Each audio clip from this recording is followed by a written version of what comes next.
We're live. This is Coach Arnie. It is Thursday night, so it must be time for the Health, Love, and Life show on the WGSN-DB Going Solo Network, radio, TV, and podcast. #1 internet talk network. I think I mentioned last week, I'll throw it out again there tonight. I've been didn't do one today because I got busy on a Facebook Live, but been talking about I'll be going to the Grand Canyon. Actually, it'll be we're getting there 2 weeks from tomorrow. Yeah, 2 weeks from tomorrow, and I'm looking for anybody that's crazy and fit. And you got to talk to me first because I'm doing a rim to rim to rim, so I'm not going with anybody unless they pass the old testaroonie. But at the same time, it is a program that I am developing for high-end CEOs, people that are looking for that bucket list adventure in their life. And so if that's something that interests you, you feel free to get a hold of me. You can call me too. Here's my number. Cece might put it up there, but 602-390-9144. Yeah, or you can email me and we can talk about it. But just want to throw that out there. And I'll be, as the program becomes more part of what I do, we're just working on the details. This last week I put together the outline because it's going to be an adventure with some objectives, things that you'll learn that you'll be able to transfer into your life, into your business, into your relationships. So, yeah, we'll be talking more about that. But tonight we want to talk about seeking wise counsel. So kind of interesting topic. Over the last many, many years, starting businesses and doing things, I came from a generation that we just kind of did stuff on our own and winged it. And every once in a while I run into people and say, okay, because as I've learned, you can't do that all the time. It's one thing to be a rugged individualist, but it's another thing to seek help when you need it. Partnerships, strategic advice, whatever you might want to call it, counsel. And so people say, so I say, hey, so what's your plan? They go, well, I think I'm just going to wing it. Well, that's not a good plan. And in what you're doing there, it might be dangerous. I mean, whether it's like, let's say Grand Canyon or some big business trip or business adventure where you're putting out a lot of money or you're getting investors. Winging it is not a good plan. And an investor that gives it to somebody that says, I'm winging it, probably is not very wise anyways. But, being strategic is very helpful. So what I want to do in the next few minutes is just go over some ideas on what I consider to be wise counsel, what I consider to be things that can help you get to that next level in whatever you're trying to do. Especially today, this is not a political show and I don't really get into that too much, but I do study it because I study people. And what we're seeing a lot of today is men that are struggling with good counsel. And I'm talking about young men because we're fast approaching a 50% fatherless home situation right now in America. Yeah. Agree or not, it doesn't really matter. Facts are what they are. So when you have that degree of fatherless homes, you are creating a large group of people, a whole generation.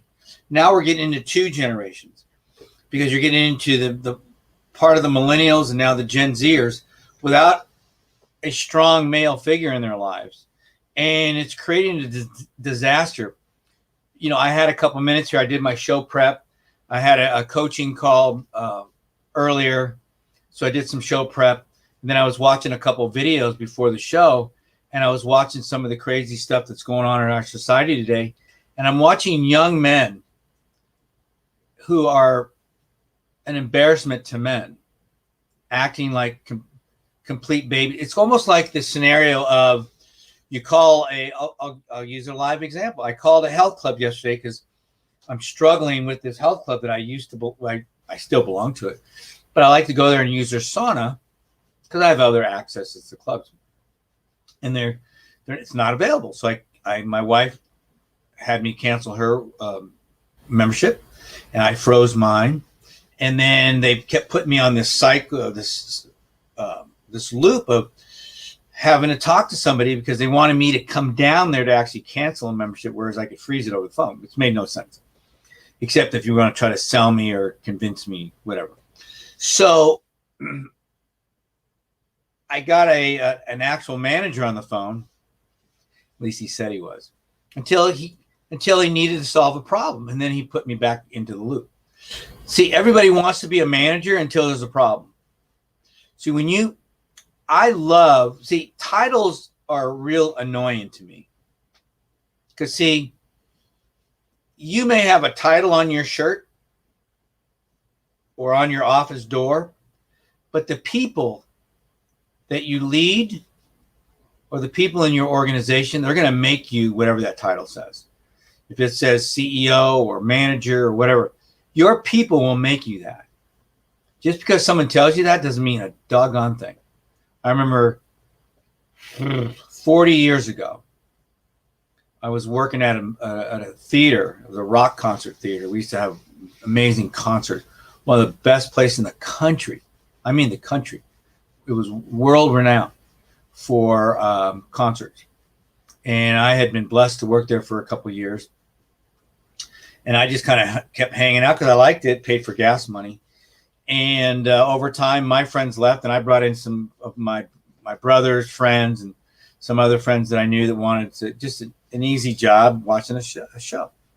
Well, at some point, they brought in a student at Arizona State University where I was going to school.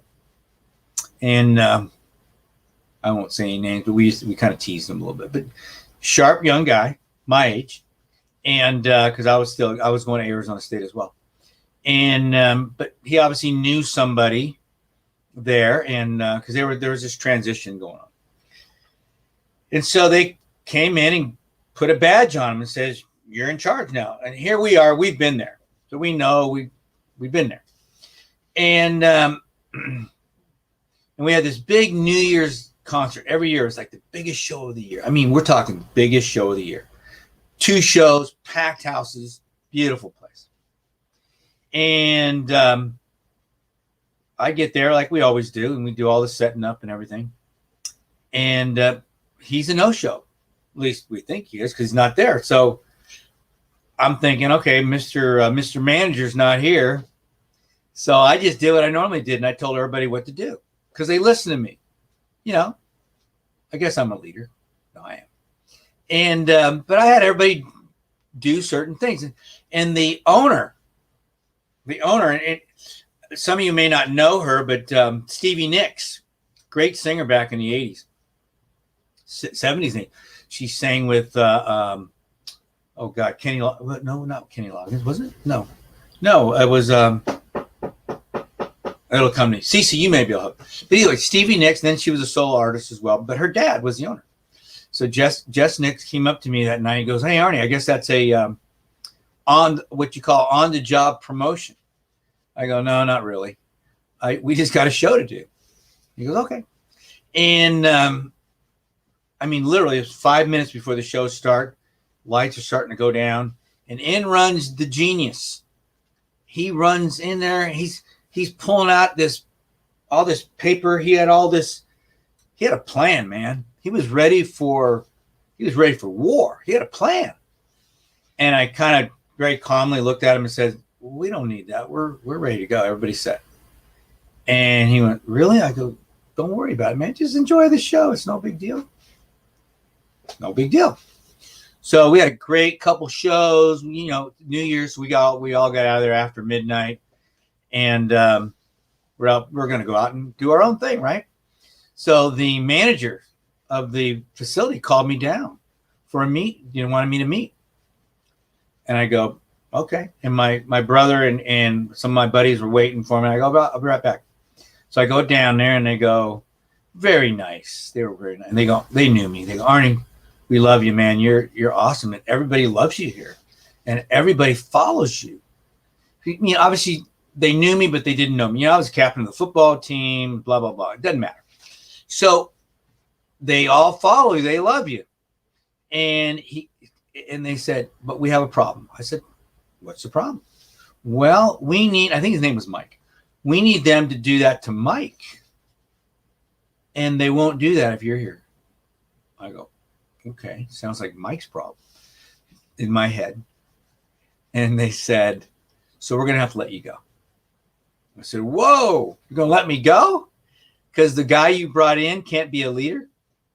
And so I said, okay. I mean, it didn't pay that much. Like I said, gas money. And back then, gas was like $1 a gallon. So you can add those numbers up. So, but it was gas money, go out, take a girl out for a date or whatever, And, but it was a show. I liked it. I like going down there. It's fun. So I said, okay. I mean, so as I walked out, everybody's waiting for me. They go, so what's up, dude? And I go, you won't believe this. They said, what? They just let me go. What are you talking about? Because Mike nobody will listen to him. And they're all going, because he's a dork, because he doesn't even know what he's doing. And I go, I know, it's no big deal. And at that moment, 6 people walked off the job with me, which to them, they probably could care less because a lot of people wanted that job. But it just showed you, influence in people. Just because people have a name tag doesn't make them a leader. It makes them whatever they are. Okay. Your people around you make you a leader. And there is a method to my madness here as I'm rambling here. But the key here is, guys, is that as we are developing things in our life, whether it's a startup company, a family, whether we're part of a team at work, whether you're on a team, a lot of guys play softball or whatever they might play during the week, whatever they have time for, soccer. I'm not sure how that's going right now with COVID, but either way, at some point they'll be doing it. And you want to surround yourself with people, and we've all heard this before, like your 5 closest friends or associates will determine basically who you are. But you want to choose your friends wisely. And I say that in a kind way, in an empathetic way. We want to choose our friends wisely because we want them to add value to us. Obviously, we want to serve them as well, but we want them to add value to us. So if you're surrounding yourself with friends and associates that are pulling you away from your destiny, from what you want, are they adding value to you, or are you just with them because you've known them since kindergarten? And you're expected to just do what they do.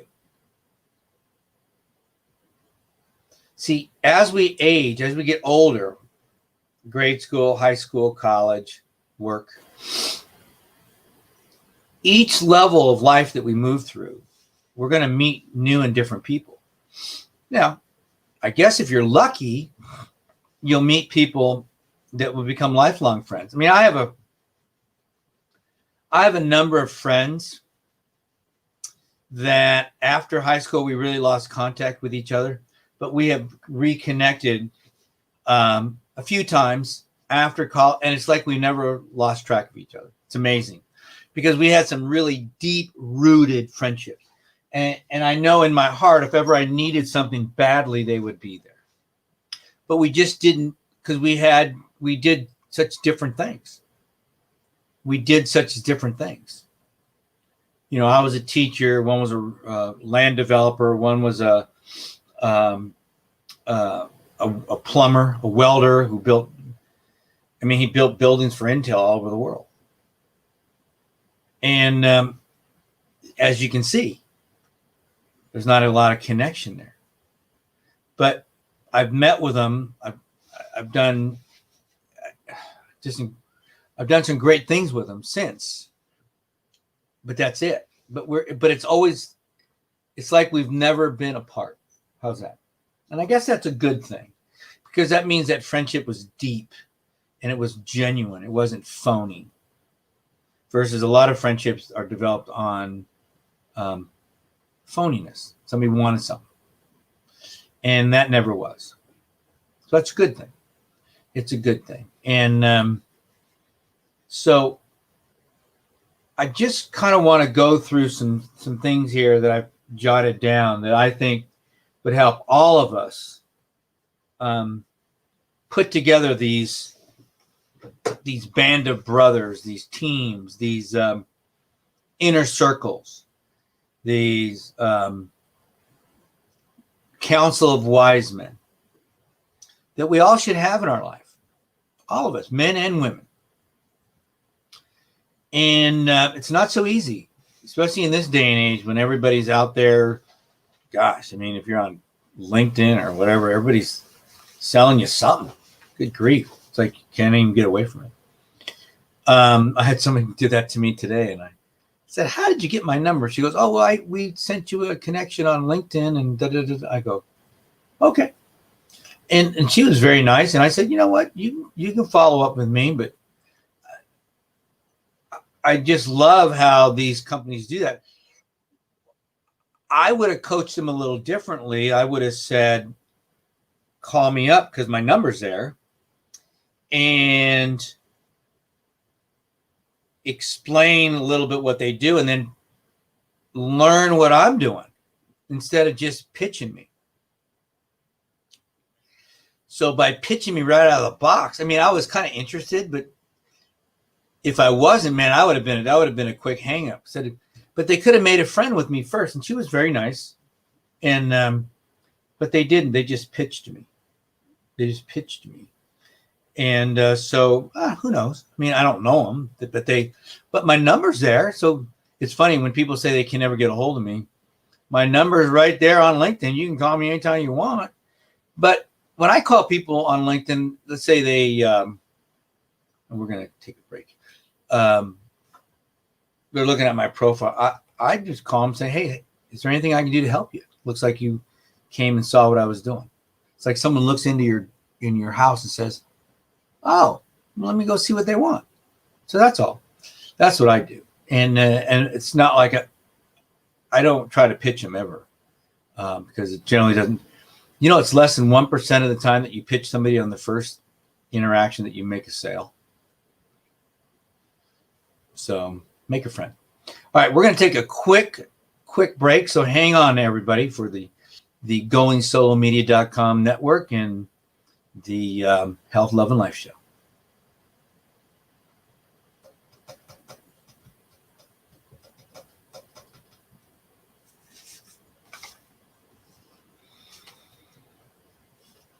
All right. So first thing we're going to do here in the second half of the show here, we're going to look at, I'm going to start with 5 friends that you need right now in your life. 5 friends. And I'm constantly on the lookout for these people. Okay? 5 friends that we all need right now in our life. The dreamer. We need somebody that's a dreamer. We need somebody that believes in miracles. Because without that aspect in our life, guys, even for yourself,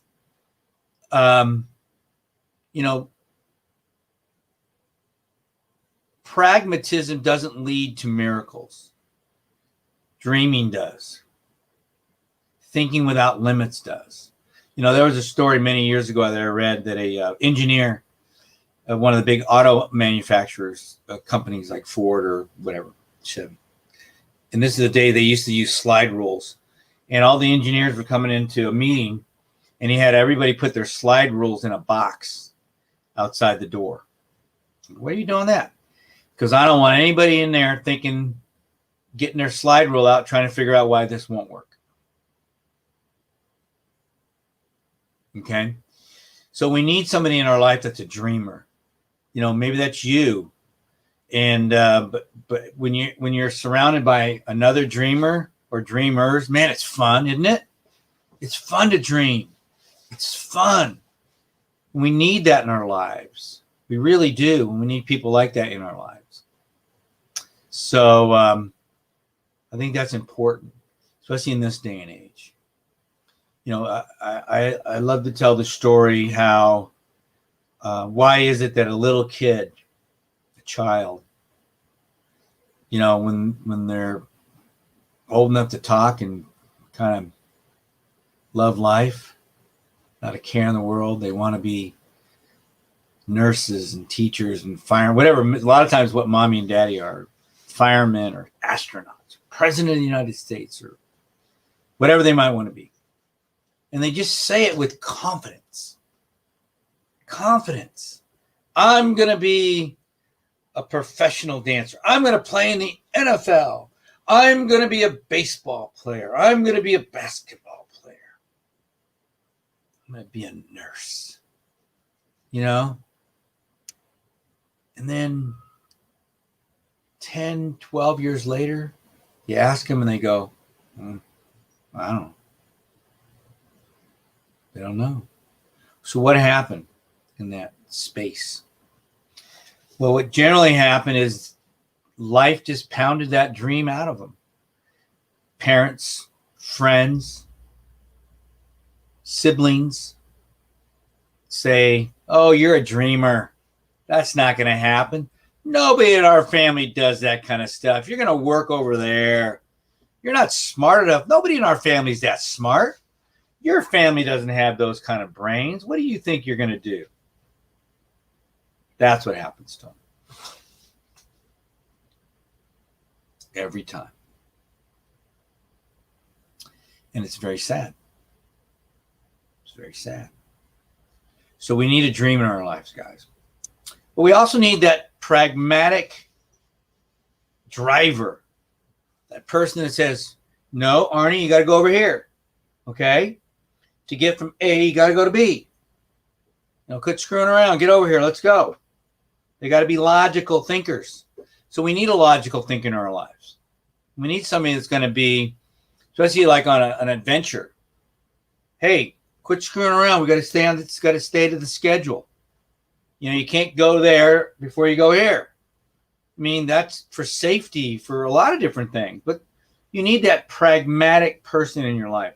Somebody that follows the rules. Not me. That's not me because I don't follow rules. But I need somebody in my life saying, I would be thinking about that.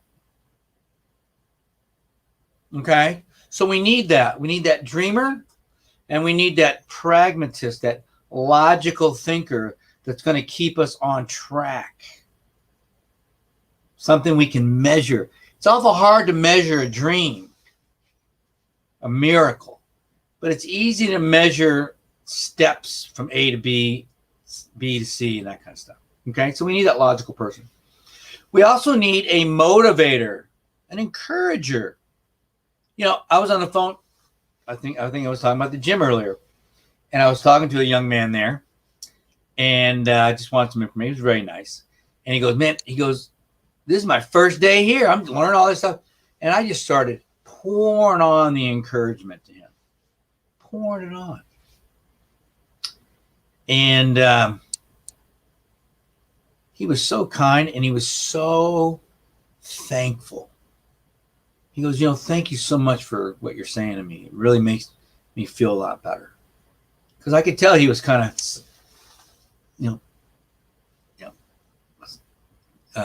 confused and jumping around, trying to figure things out. But we all need that encourager, someone that is going to inspire us, a motivator in our lives, don't we? God, because there are times we just aren't having a good day. We're struggling. And man, there's nothing like someone putting their arm around you and say, Arnie, it's going to be okay. It's going to be okay, man. We got this. We're going to be okay. See? So you need someone like that in your life as well. You need a motivator.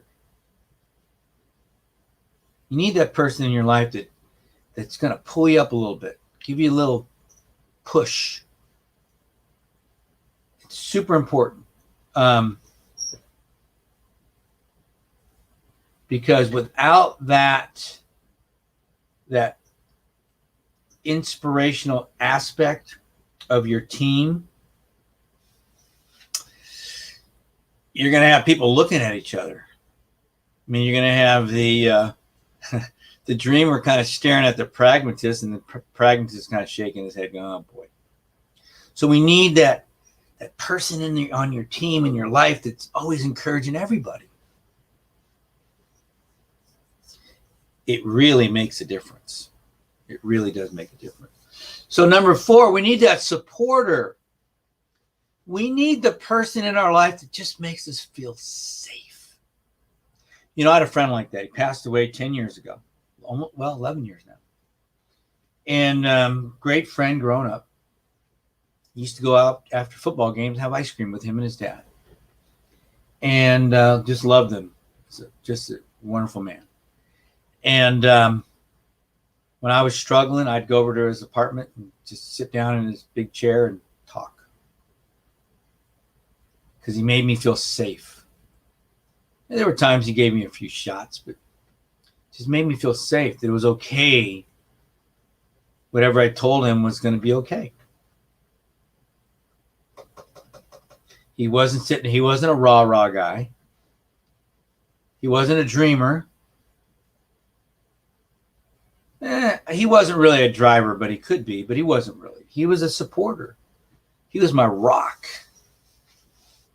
He was my guy that I could just go to and just feel safe, that whatever I was saying, he was just going to shake his head and go, okay. You know, and just let me know it's going to be okay. And we need that, don't we? We all need that. And then the last of my 5 here, and then we'll get to the next thing, is we need that devil's advocate, don't we? Come on, man. This is not a Goombaya group. You got to have somebody in there that's going to question everything. Why are we doing this? What's the point? What are we learning here? What's the deal here? Come on. You know, do you really think this is going to work? Why do you think this is going to work? We need that person. We need that person that's going to question everything. Right? They're blunt. Arnie, you're crazy. This is not going to work. Explain to me why this is going to work. Where's your evidence? Show me the science. We get a lot of that today, or don't we? Show me the science.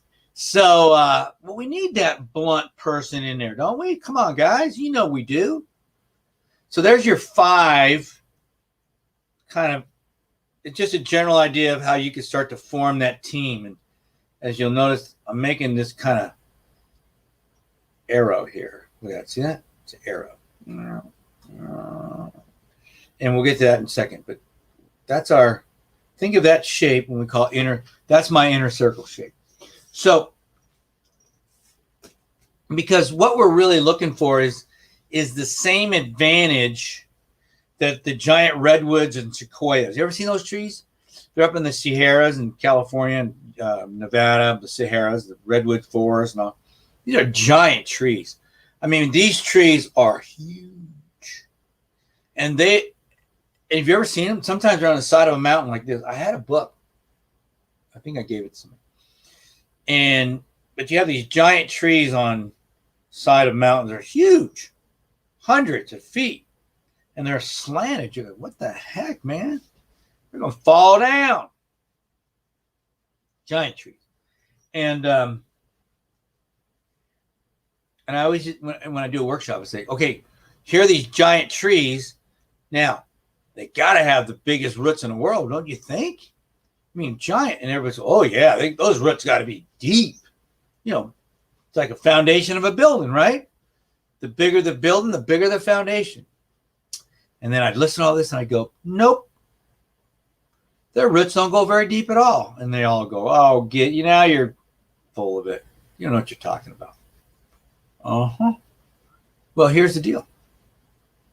Their roots are shallow, but their roots go way out. And then the others come way out. And the others go way out, and the others go way out. And guess what you have after a while? You have these giant roots that are locking up with each other. And it's like when, remember you used to play that game, Red Rover, send Mary right over. You lock your arm and you don't let her go through. Well, that's what these trees do. They lock arms. And they don't let anybody through. And they hold you up when times are tough, when the winds of life are blowing hard, and the storms are raging all around you. Your inner circle is going to lock arms with you and hold you tight. Keep you safe. It's one of the greatest benefits of having that inner circle. You know, I pray about mine every morning. Pray about men that I know in my life that I can lean on if I have to. And because they're going to lock arms with you if you let them. These trees will too. That's how they stay alive. And that's how you'll stay alive too. That's how you'll stay alive. You know, I look at it like a tip of a spear. That's what I was doing earlier, remember? Instead of my circle, I always think weird when I'm trying to look at my camera. So circle, but I came up with this thing years ago. I called it the tip of the spear. Or the spear, the arrow. And whenever you're trying to throw an arrow or a spear or shoot an arrow at a target, there, that thing's got to go straight, right? That arrow has got to go straight. Because what happens if that arrow starts to wobble, everybody? What happens, huh? I'll tell you what happens. It misses the target. Am I right? It misses the target. So when you have your inner circle here, those 5 people, or maybe it's 3, or maybe it's 1. I don't know. But whoever you put in here, you have to be able to trust. Okay? You have to be able to trust. Because if you can't trust them and you're turning your head like this, what's going to happen to that arrow, that spear? It's going to go whoop off target. It's not going to go straight. It's going to wobble.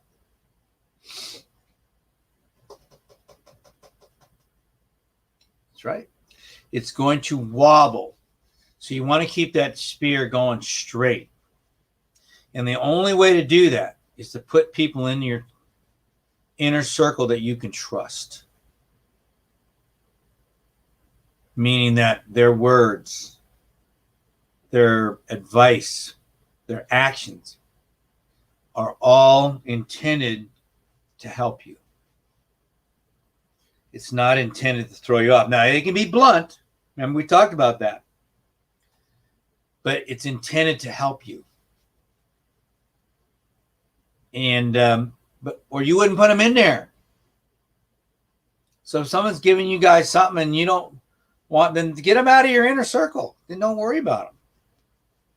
But if you got them in there, you better start. You better either listen to them or whatever, or your spear's going to go.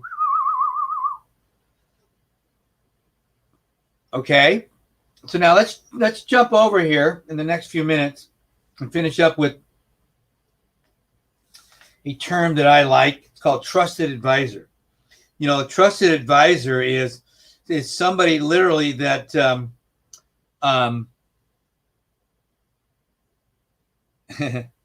that you would ask, you know, who does their lawn, who grooms their dog, where do they wash their car? I mean, all those things. They trust you. So I'm going to go through 10 things that I wrote down about a trusted advisor.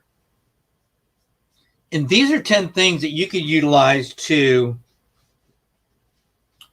build that inner circle, that council, that council of wise men that you can rely on, that you can lean on when life gets a little tough. First thing, you want someone that's in this for the long term. Remember I told about my couple friends there, childhood friends. One was from the 4th grade. And, well, actually both of them, because I met them both in 4th grade. But they're in it for the long haul. They're in it for the long haul. How do you know? I don't know. You know, that's the one thing about me as a friend. Who's ever had me as a friend? I'm a friend. I mean, unless you don't want me as a friend. I mean, I've always gone into relationships. Sometimes I have my head too far down and get chopped off. But I've gone into almost every work relationship or whatever relationship for the long haul. And I can honestly say that it wasn't me that chopped it off. Stuff happens. Life happens. And but everybody's different. I mean, because trust and loyalty are big things to me, and that's going to come up next in the next couple of things here. So, but they put you first. So your team, your strategic advisors, your counsel, if they're giving you advice, they're going to put you first. They're not going to give you advice based on what will work, what's best for them. What the hell's that for? You wouldn't have them there. I mean, they've got to be willing to put you first. And the only way people can put you first is they have to be strong themselves. They have to have worked through a lot of their insecurities themselves. That's the only way it works. It's like being in a relationship. You can put your partner first if you love yourself unconditionally. So they put you first. 3, they genuinely are interested in you. Man, you can tell, can't you? When you're with somebody, they really care about you. You know, you see it in their eyes. They care about you. They genuinely, that word's always crazy for me, care about you. Think about that.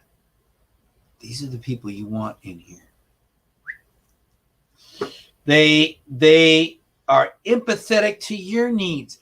They see the world from your point of view. Oh, praise God. When you find those kind of people in your life, that was my buddy Scott, the guy who used to go over and plop down in the chair.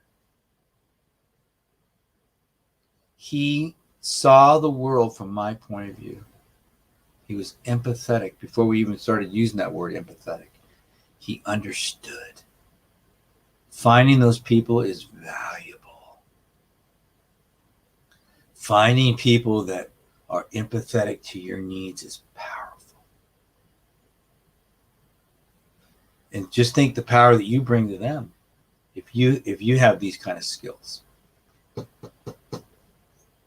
Don't forget that. Here's my big one. Trustworthy and loyal. Nothing bigger. Nothing bigger. Or don't get involved. Let it go. Just be an acquaintance. But if I'm your friend, I'm trustworthy. I'm loyal. I'm like a dog. I really am. Or I'm not in it. I'm out. I won't make a big deal about it. It's no big deal. But if I'm in it, I'm in it. And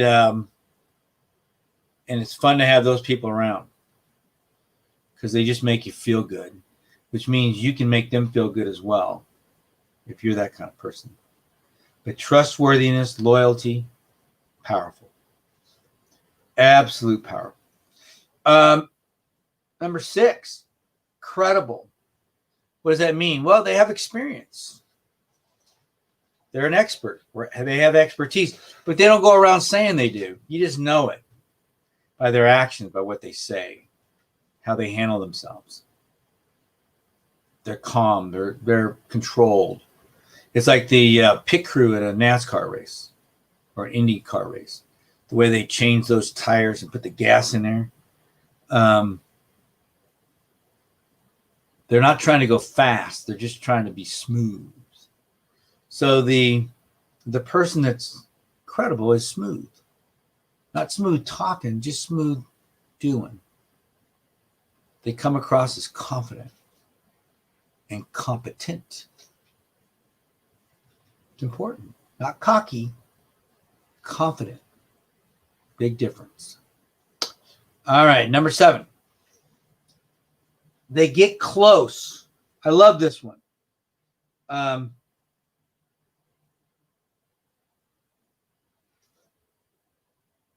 They get into your stuff because you let them in. And you only let people in that you trust. It's like letting down your walls. So when you let down your wall, your guard, you bring in people that you trust into your inner circle that you don't have to keep checking on because they're going to be there for you. So you let them in close. You talk about stuff that you wouldn't talk to anybody else about. You know, maybe it's relationship stuff, business stuff, deals. And they trust that it's not going to go anywhere. Or you're not in that circle. Because once you're doing that kind of stuff, if you're in my circle, you're out. It's pretty simple. So yeah, you let them get close. Number 8. You know, let me one more thing. I put this little note there I just looked at. I have a great friend he's my accountant actually. And I just love the way he handles me and makes me think. And I always tease him because I've had him for so long. I go, he knows where all the bodies are buried. And that's what you're going to let somebody do that gets close in your life. You know where all the bodies are buried. What's going on? What's your past about? And you just trust them. Number 8, they connect with you emotionally. So people that can connect with you emotionally without being emotional, that helps. They match.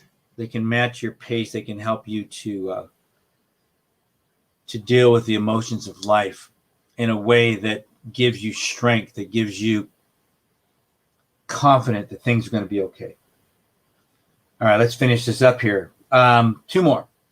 They're passionate and enthusiastic about you. Yeah.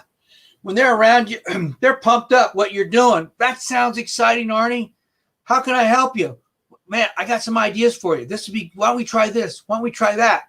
What do you think about this? Hey, I want you to meet somebody. They're passionate about you. Because if they're passionate about them, they're boring. They're passionate about you. Think about that. Trusted advisor. And the last one. They're authentic. They're themselves. They're not trying to be Joe the coach. You know, they're not trying to be Joe the expert. They're trying to be Joe. They're authentic. They're not phony. They're themselves. And the reason you have them on your team is because you trust them. And you love them. You love them. Because that's what happens when you get people close in your life. You love them. And that's a real emotion. But it really makes a difference when you're getting advice from people. Because when people care about you and generally care about you, you love them. So that's what this is all about.